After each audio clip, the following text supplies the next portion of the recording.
Good evening. Welcome to the Jefferson County Board of Education meeting on Monday, March 8th. And if you'd please join us for the pledge. I pledge allegiance to the flag of the United States of America and to the republic for which it stands, one nation, under God, indivisible, with liberty and justice for all.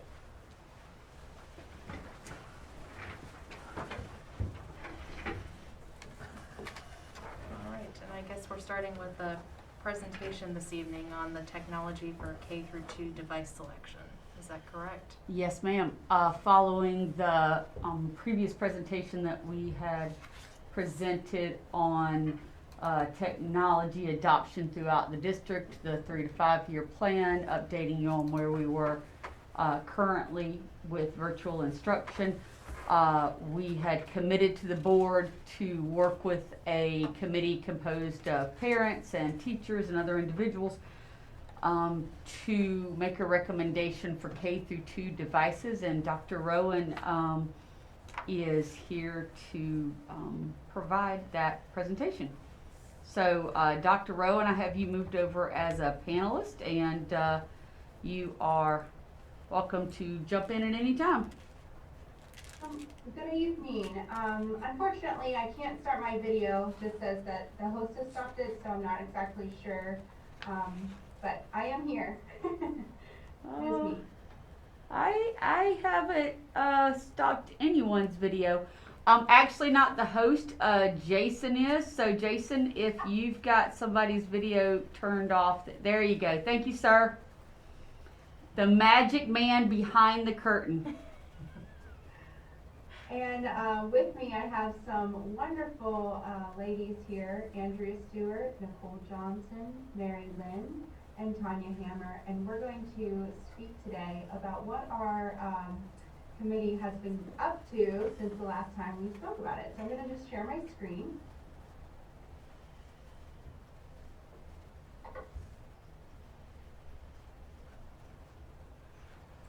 All right, so one of the things that we've talked about before, when we talked about the whole pie of the one-to-one, is the ubiquitous learning environments, and those things are still part of our key, which is allowing for more engagement in classes, easy access to information, enable digital creations, provide ways for multiple modalities of learning for students with all different needs, including students with special needs, and allow for formative assessment checks.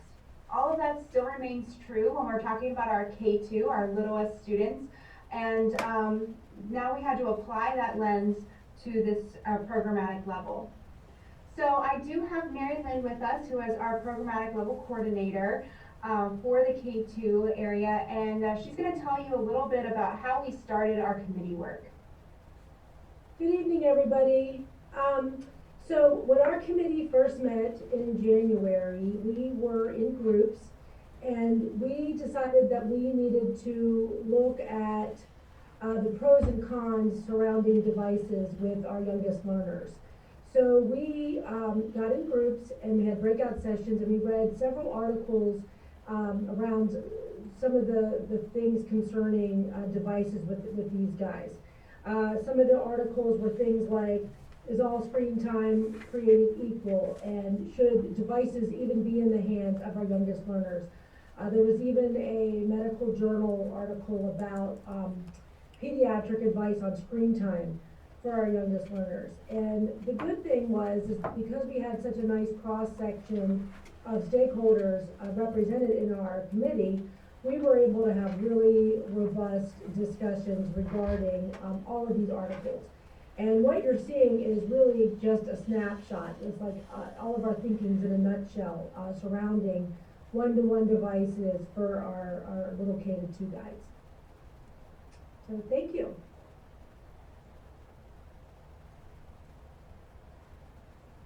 Thank you, Mary. Yes, one of the things that we really focused on was equity, but also screen time. Screen time is always a really hot topic when we're talking about younger students and using devices. So I do have a parent with me today. I don't see her on the camera, but Tanya, would you like to speak a little bit about screen time and our research devoted to that topic.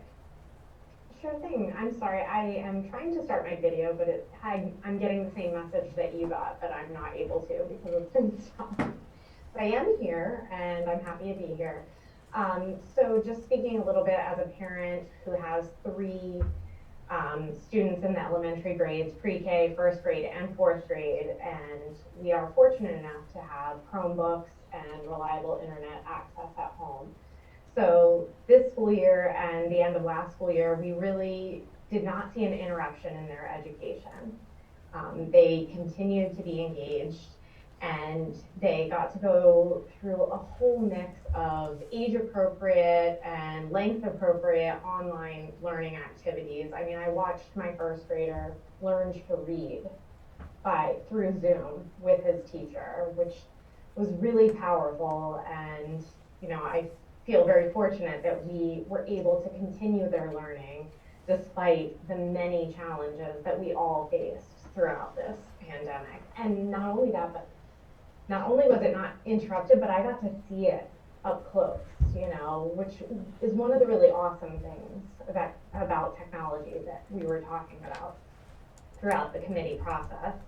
And so I think that connection and that continuity of learning that the technology provides, which I got to see firsthand as a parent, is why we need these devices. And they really got to feel like even though we were in this really unprecedented time in education, they weren't alone. They got to start every day with the morning announcements and their affirmations, and because they were guided through it by their educators, it was a meaningful learning experience for them. And so when I think about what makes the use of devices at this age level meaningful, I think that what I saw was when they knew how to use the device, which they clearly had learned to do, and when the task or the assignment was modeled for them, and when it was connected very clearly to their learning, that got them really excited and helped them to learn, and also provided the really important social emotional connection that also was not lost during that time, thankfully. So we talked a lot during the committee about also the importance of limiting the screen time, and balancing that out. And I was really pleased during the committee to see that that was something that we were all thinking about, and that through Dr. Rowan's leadership, as we mentioned, we read all the articles and we considered this from pretty much every angle: academic, mental health, social emotional wellness, equitability, the financial side, the practical side of using it in the classroom, being culturally responsive. All of those angles, we looked at them together. And as a parent, I felt like my input was welcome, but I was also able to sit back and just listen and learn. And it was a really great experience for me personally. But I want to say that in terms of what we're trying to do here, the idea of teaching our kids as young as possible skills like digital citizenship and informed consumption of media and screen time self-control, those are all things that we have the opportunity to do starting with very young grades. And we can model that for them, and then that will help them to use the devices in the most positive possible way to help their development and growth. Well, thank you so much, Tanya. I think that's just a beautiful way to say that, actually. And really, you've talked about all of the important things that we really touched on the committee work and the research. So I'm just going to leave it at that. But really, at the end of the day, it's the people behind the device. It's not the device. The device is just a vehicle in order to get somewhere. It's more of who's behind that screen, who's making those experiences meaningful. And that's why we wanted to make sure that we categorized these things and made them a focus of this group. So while looking at all of that and looking at the needs of our learners, the recommendation from the committee is that we purchase touchscreen Chromebooks for students in K-1 and 2. I have Nikki Johnson, who was actually one of our first principals to use the Chromebooks in her school, which was so fun and such a great activity and project that we got to do together. And she has a little bit of insight on why we decided these were the defined needs of our younger learners. Hi everyone, thanks for having me. So we looked at quite a few different things when we decided what device to recommend. And so, as Dr. Rowan said, our school was blessed enough to be the school to do the 3 through 5 pilot. So when we started the 3 through 5 pilot, we did it as an in-building, we have what's called cluster at our school. So for 1 hour, once a week, we get together and do an in-building teacher training. So Dr. Rowan had designed a program that our teachers used where the teachers were trained on, they did do a Google Level 1 classroom certification, but she also had a program where she basically walked them through how they would teach this to their students, how to operate the device, how to navigate Google Classroom, and then they would serve as the expert to teach it to their students. So our teachers were very well versed in how to navigate Google Classroom, how to operate a Chromebook, and then how to implement that into their classroom. So our students and staff were about 2 to 3 months in using the Google Chromebooks and using Google Classroom. They were working on PBLs, they were writing research papers, using the programs to practice typing, to write research papers, to write regular papers, to do all sorts of cool fun projects when the COVID pandemic hit. So we were in a really positive, unique space that the rest of the county unfortunately wasn't in when COVID hit. So our staff, as you heard Ms. Hamer say, I'm blessed enough to have Ms. Hamer as one of my parents. So when COVID hit, we literally picked right up and went right into working. We barely missed a beat. So one of the unique situations that we were in is that our K-2 students hadn't all had the ability to be practicing this. But our 3-5 teachers stepped right up, showed our K-1-2 teachers what they needed to do. We had some extra devices in our school that we could get into the hands of our K-2 kids, and our K-2 teachers picked up and showed their K-2 students what they needed to do. So we did have some insight into some of the downsides to those devices and what our K-2 kids really needed. Prior to that, our students had been using iPads. So we realized what our little ones really needed was the touchscreen option. So for our younger kids, we wanted to make sure that they had a touchscreen, but we also wanted to make sure that they had the option to transition over to a keyboard and to a regular laptop style mouse. So we were hoping for something with an option for a plug-in mouse, but a touchscreen while they were getting used to that. So the goal is to have a very early childhood friendly device they can transition into a device that they're going to be using in grades 3 through 5 and above. And then as far as from a school and administrative perspective, we're looking for something that can be very easily managed and easily fixed when damaged.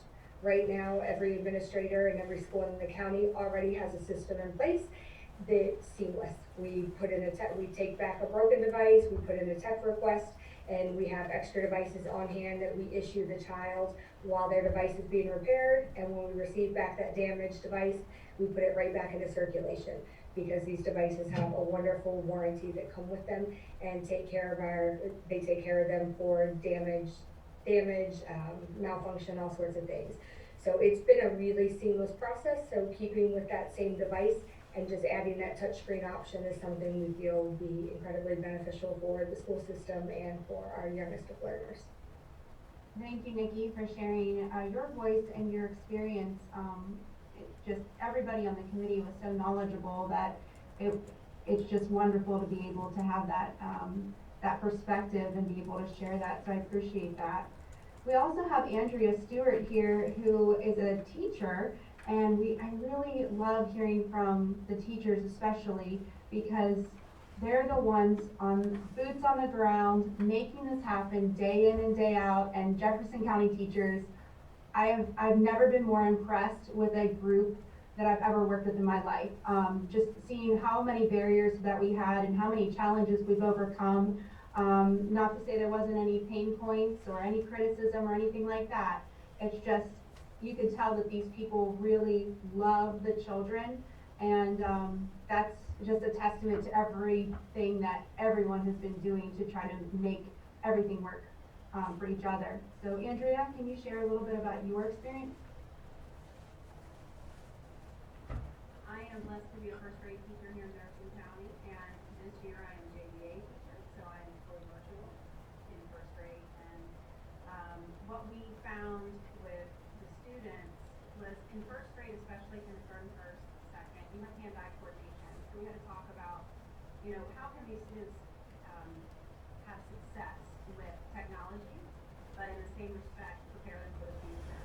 And in the committee findings, it was these recommendations were what we found that these students needed to be able to succeed with the technology for now and in the future. And the touch screens really help the students if they're working on that hand-eye coordination. Keyboard will help them progress towards the future.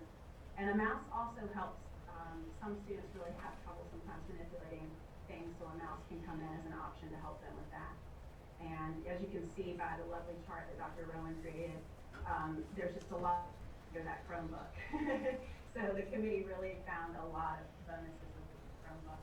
And what I've seen through teaching first grade virtually this year is these kids are excelling with technology. I mean, they are, hey, let's try this. They're doing Google Slides together, group projects together in first grade. It's a wonderful, beautiful thing to see. So I'm very, very excited about this and pleased to be a part of this committee. Well, thank you for your perspective as well, Andrea. So our next steps are to order the devices, and we're very thankful to the board that provided us support in order to get this off the ground financially. And so we need to get in line. I don't anticipate these, if we order them tomorrow, I don't really anticipate getting these until probably December. We have some ideas in place to make sure that the students have what they need at the beginning of the year, but that's how backed up a lot of these companies are at this time, just due to the pandemic. It's still ongoing. And while we're waiting for our order, we would like to define best practices in the K-2 programmatic level and expectations of using that tool. Well, we've already done some of the groundwork, but while we're waiting to do that, having that firm foundation and having more of those conversations is only going to lead to more success.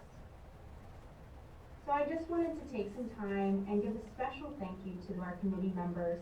On the screen you can see all the committee members who are there, the Deputy Superintendent of Operations, Joyce White, Mary Lynn, teachers, parents and caregivers, social emotional team member, pupil services team member. I have to give a special shout out to Jill Pangle. She does a lot of our assistive technology here, so her perspective was invaluable because she works with a lot of these devices on a daily basis. We've had 4 principals who were included: Jason Johnson, our systems technician, and an instructional coach. So just all of those perspectives really brought together and made this team strong. So I appreciate our committee members. Does anyone have any questions for me this evening?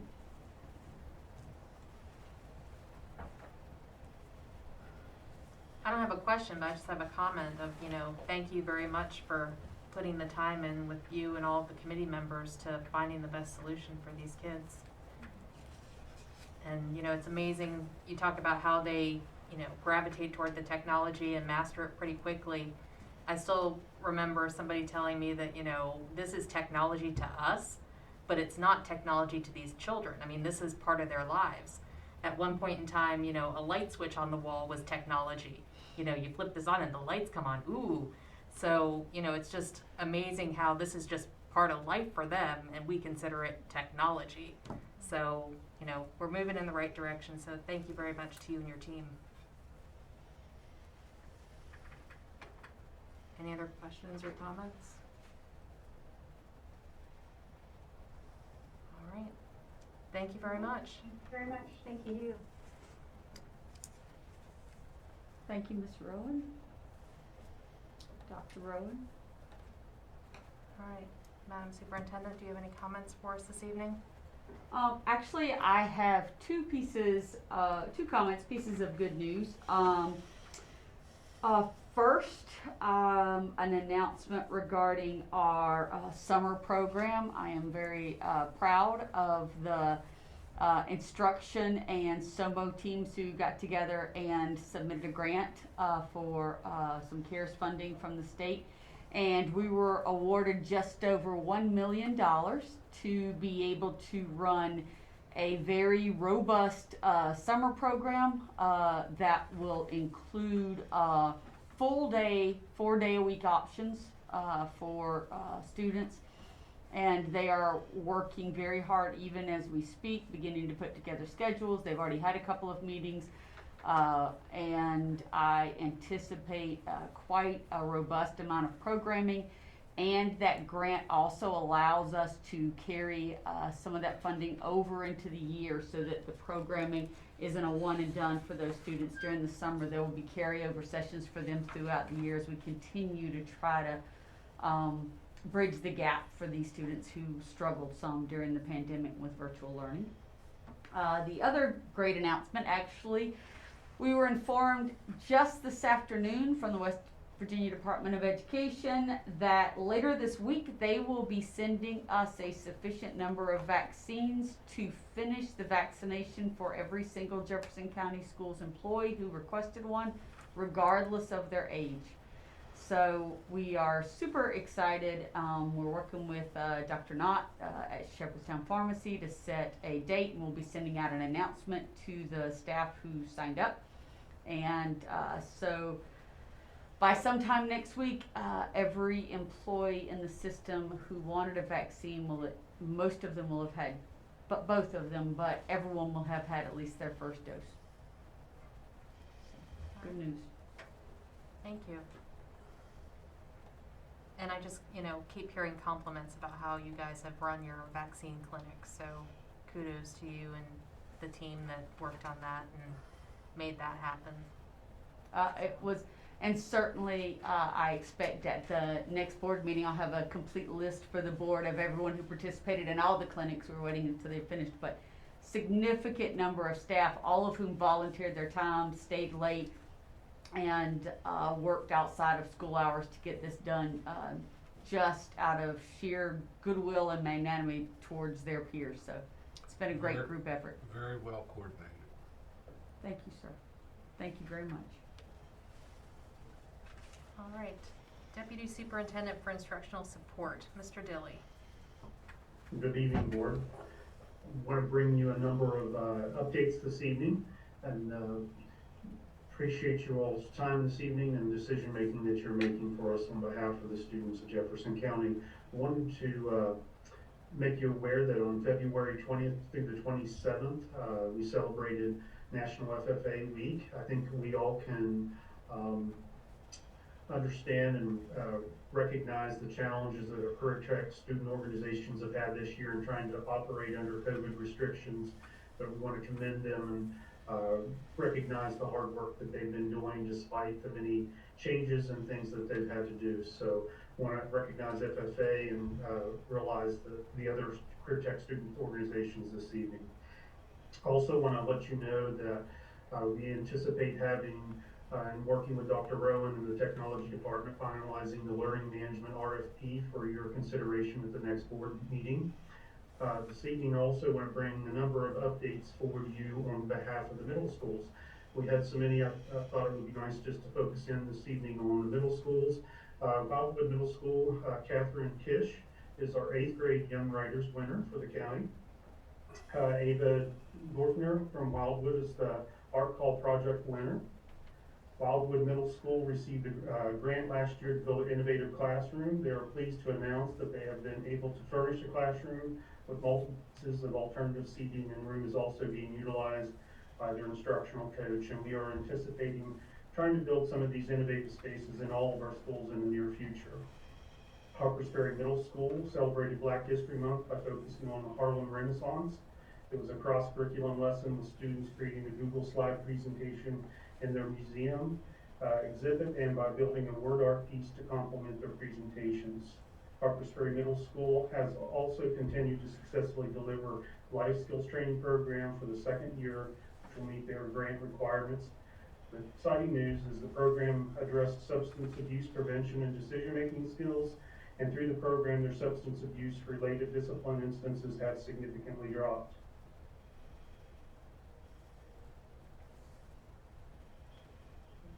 Scrolling down here. Charlestown Middle School is running an STEAM class for students and utilizing the equipment purchased through the 2020 LSIC request, and they just wanted to extend their gratitude for supporting that. Charlestown Middle School is running virtual lunches for their students, which is addressing social interaction concerns for those students who choose virtual learning. So that's been an exciting opportunity for students to connect during their lunch hour. Charlestown Middle School holds weekly attendance incentives for JDA students by drawing gift cards. Assistant Principal Jeremy Brock and SRO DeSarno makes home visits to those students and reward them with their gift cards. And that's particular effort has helped to increase student attendance for virtual class instruction. Jefferson Middle School has hosted a well-attended virtual Q&A session with parents regarding course selection options and scheduling. Shepherdstown Middle School 7th grade student Andrew Liu won the Lions Club East Poster contest. Jefferson then also just wanted to make you aware, obviously we're excited about the SOUL grant that Dr. Gibson had just announced. We're excited about getting those opportunities provided for our students this summer, and as you can see, there's lots of things going on despite all the many challenges we faced this year, but there's lots of good things going on, and so that concludes our my presentation for this evening. Thank you very much. All right, approval of minutes. Is there a motion to approve the minutes from the regular board meeting held February 22nd, 2021? So moved. Thank you, Mr. Osborne. Is there a second? Second. Thank you, Mr. Cable. Any comments or discussion? All in favor of approving the minutes from the board meeting held February 22nd? Aye. Opposed?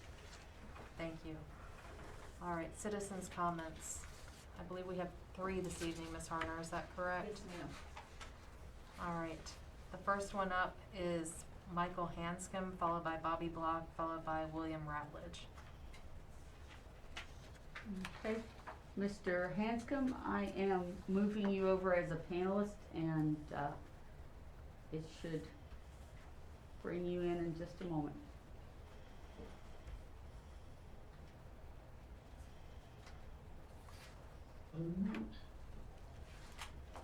You can hear me, I assume? And we can see you. Good evening. Oh, that could be scary. All right, whenever you're ready.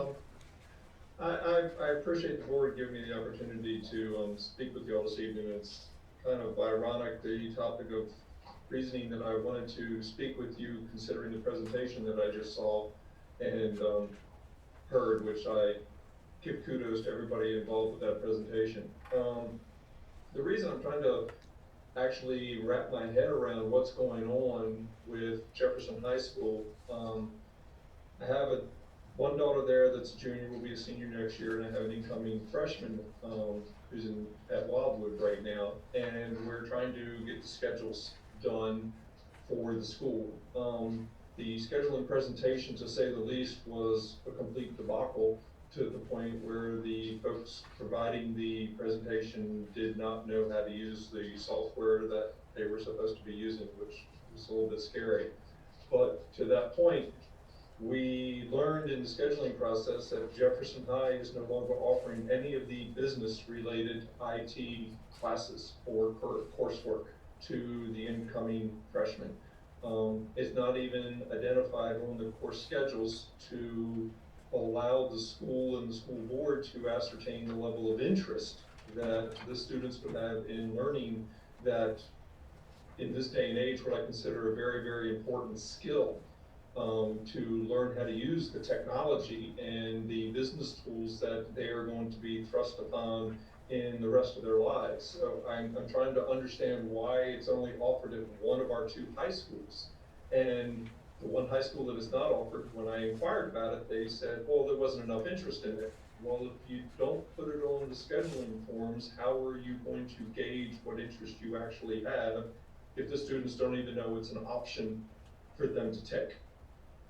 So I have real issues with that, and I'm still trying to work with the school because they said, well, they can take this course virtually, and I was like, okay, great, not ideal, but how do I sign them up to take virtual, and will they be provided a study hall or whatever means so that they can attend this class while they're at school? The only thing they keep telling me is fill out the form and submit it.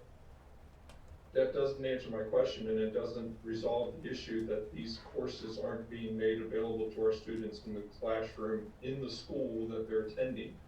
My daughter took these classes when she was there, and it has proved immensely beneficial in the rest of her schooling while there at Jefferson. She utilized what she learned in those classes, and she is still utilizing what she learned in those classes throughout the rest of her time there at Jefferson, and while she's taken courses through the community college through the dual enrollment. So we get this course book that says we have all these courses available. Then we get this form which has a very small subset of these courses.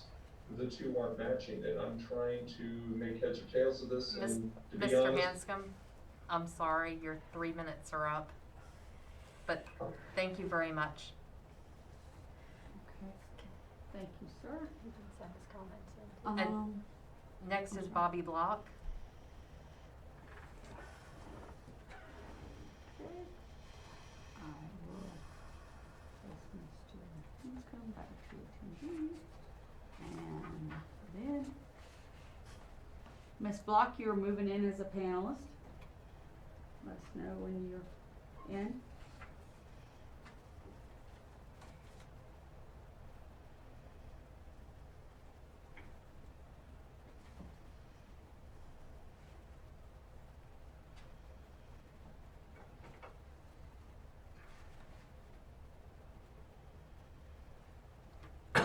Ms. Block, are you there?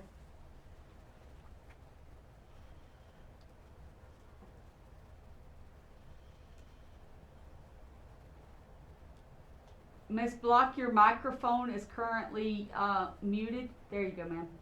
Okay, thank you. You're welcome, ma'am.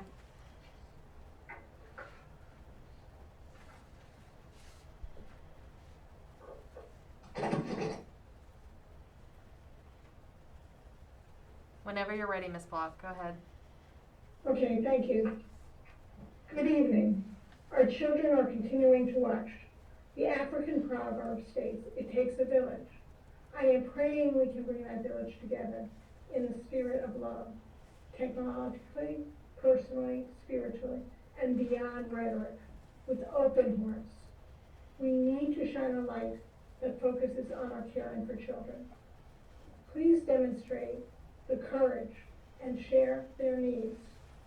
The needs relate to the pooling water by North Jefferson, which speaks to the incomplete health and human risk assessment, and to the fallout from the challenges increasing the nutritional needs of children due to COVID-19 and navigation of the online and in-school learning during the pandemic.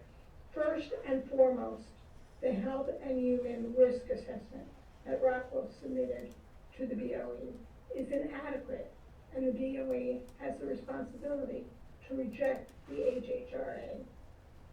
As submitted in March 2020, the report states the evaluation is focused on inhalation of impacted air and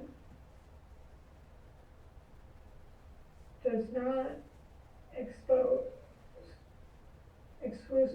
exclusively to impacted outdoor air.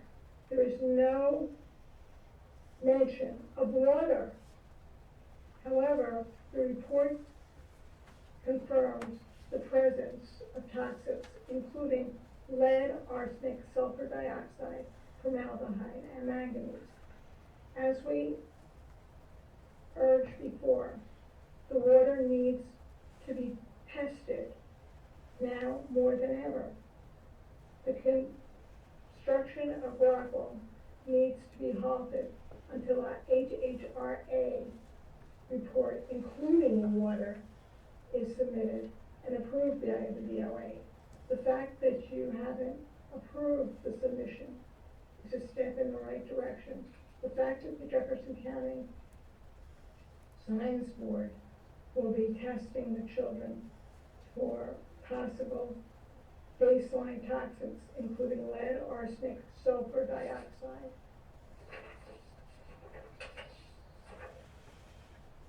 They should know these toxics by heart. Our children are worthy of healthy and safe educational and environmental locations. The children cannot afford adults denying possible toxics, chemical or political. It's the community and surrounding jurisdictions spreading by arsenic. Thank you. Sulfur, arsenic. Thank you very much, Ms. Block. That's your 3 minutes. Next up, we have Mr. Ratledge. To go forth with the lawsuit. The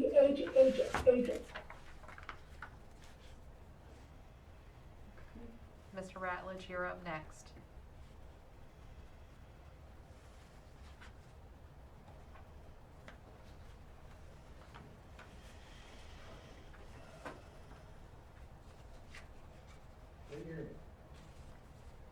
Yes, sir, we can hear you.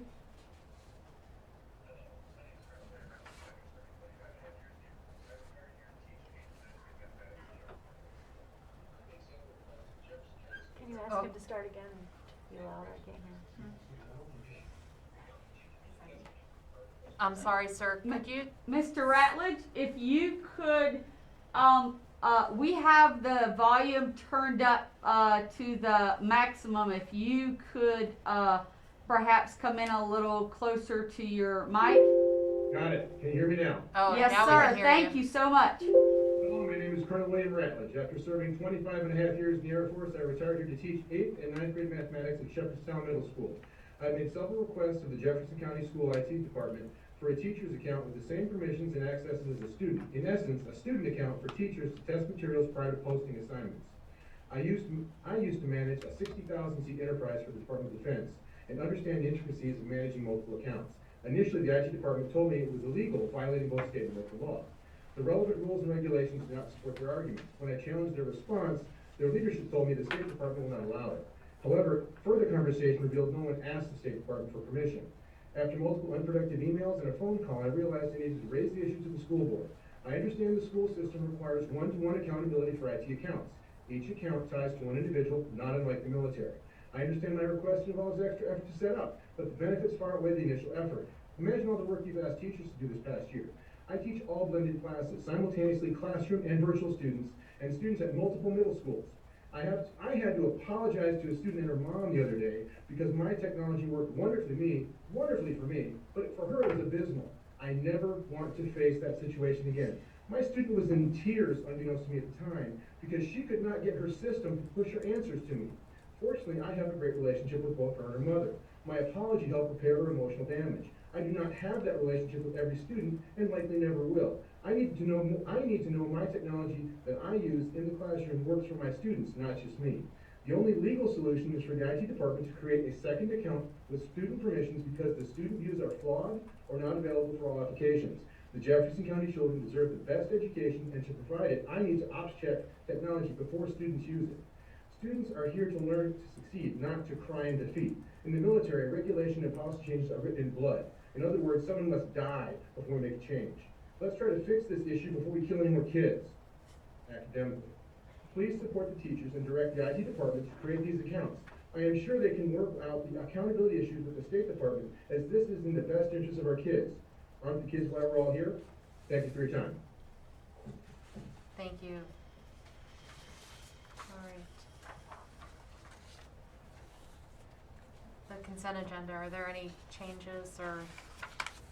No, ma'am, there are no changes to the consent agenda. Okay. Is there a motion to approve the consent agenda? Thank you, Mr. Cable. Is there a second? Second. Thank you, Mr. Osborne. Any comments or questions about the consent agenda?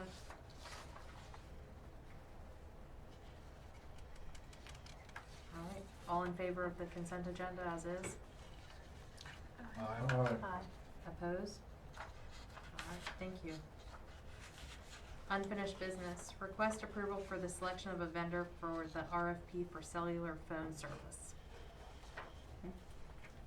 Ms. White, the Deputy Director for Operations, is joining us to discuss the RFP for our cellular and data services. Good evening. You can't see me either. Let me start my video. There you are. Good evening. This evening I am here to request that we approve a vendor for cellular phone services. And my recommendation this evening is going to be US Cellular, and I would ask that you consider to approve them as our vendor.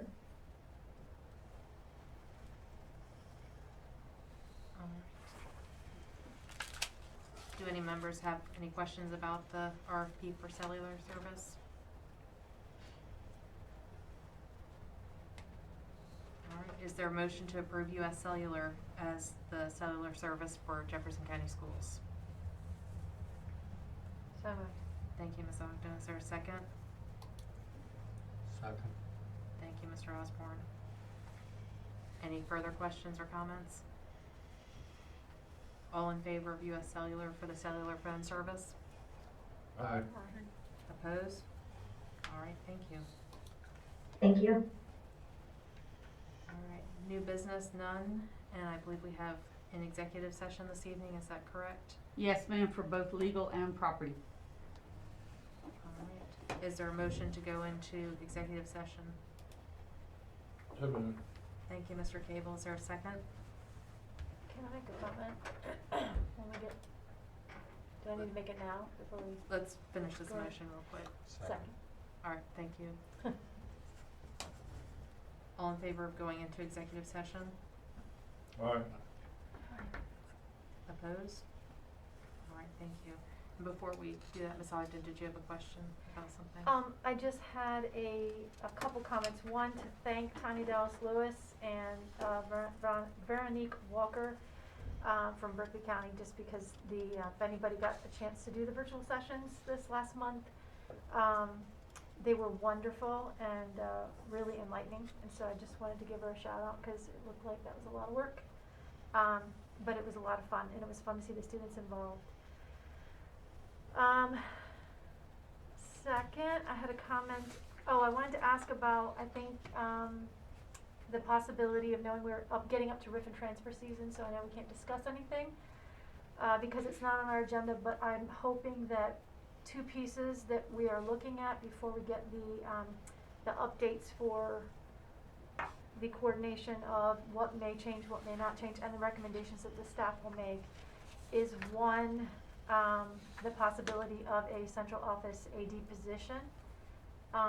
I personally think it is a good idea to at least look at it. I know it was in the original reorg, allowing for some assistant positions at each one of the schools would take away the not having somebody there. I know that's an important piece, but I do think that just like everything else in Jefferson County, if we do not focus on it, we don't have somebody responsible to focus on it, it isn't going to happen. With that, we may, looking at a coordinator of the arts position, which was also part of that central office reorg. I know that there have been some people who have reached out, and we have read some emails regarding those types of things. And again, just looking at the future and creating a vision for arts in the county, I think is important. But again, when we don't have somebody who focuses on it solely, it's difficult because there's a lot of other work that has to be done. So just some thoughts as we go through the next couple weeks to see what kind of ideas we can come up with before we get all those recommendations given to us. And that's all the comment I have. All right, thank you. All right, we're going to go into executive session, and Dr. Gibson, do you anticipate any action this evening? Possibly. Okay. All right, thank you very much. We'll be back.